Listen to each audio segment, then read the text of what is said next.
One of the things I've never done is shoot a video of my Tokheim gas pump.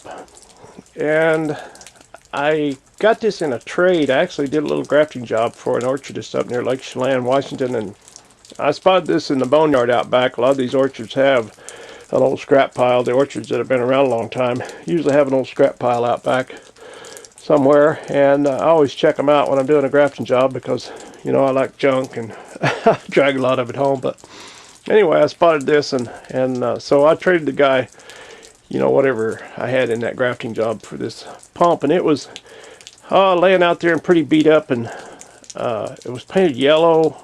Been painted several times, I guess, and it was something they'd used on the farm at one time.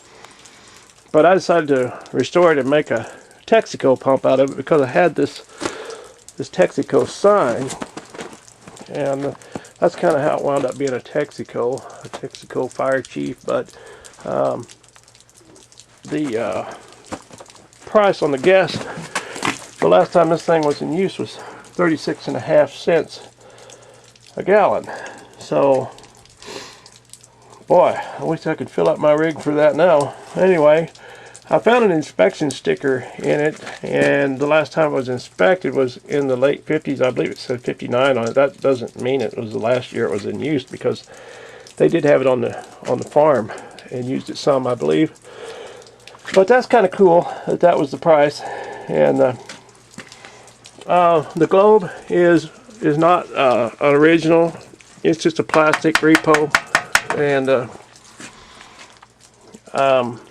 the real ones, the glass milk glass they call it, I guess, they're really spendy and quite sought after, and I would put out that kind of money for it. So I bought this little plastic one, set on there, and it works just fine. It has a light bulb in it. It looks kind of cool at night when the thing's all lit up. It has lights inside too. And I took all the innards out. The pump was really heavy in this thing. And I took it out so it'd be a little easier to move around. It's still heavy because of this framework. It's just, boy, it's just massive. There's some big cast iron pieces in there, and it's still heavy. But at any rate, I still have all that stuff if somebody ever wanted it, and I decided to get rid of it. But I changed it out for my use, and I think I had the nozzle, but I did buy a hose for it. I did order a hose when I was restored it.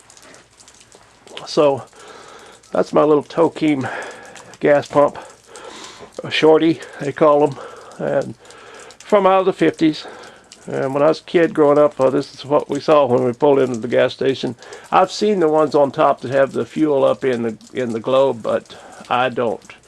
I only remember seeing one of those actually in use when I was a kid. The service station had one that was still set up, and he had kerosene in it. People bought kerosene a lot back in those days, and so that's what he sold out of it. But some of the other stuff, I have just a bunch of old cans and different things. Here's an oil filler can, and this old pump. We used to actually use a pump. This looks kind of like a bicycle pump, but it's much older than that. Actually, we used a pump like this on the farm when I was growing up. We fixed flats out on the farm, and we didn't take anything to town and hire it done. We just, I guess that's how I learned to fix things, because my dad always did. And so if you didn't know how to fix it, you just dive in, and when you get done, you will know how to fix it.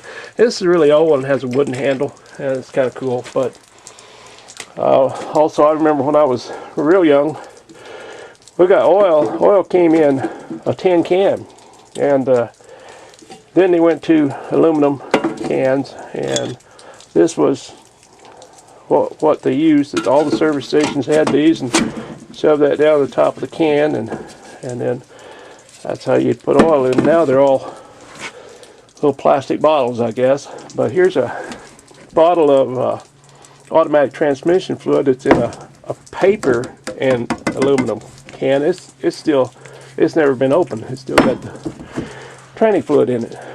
So just showing some of my junk here, but that's my old Texaco gas pump. I like it.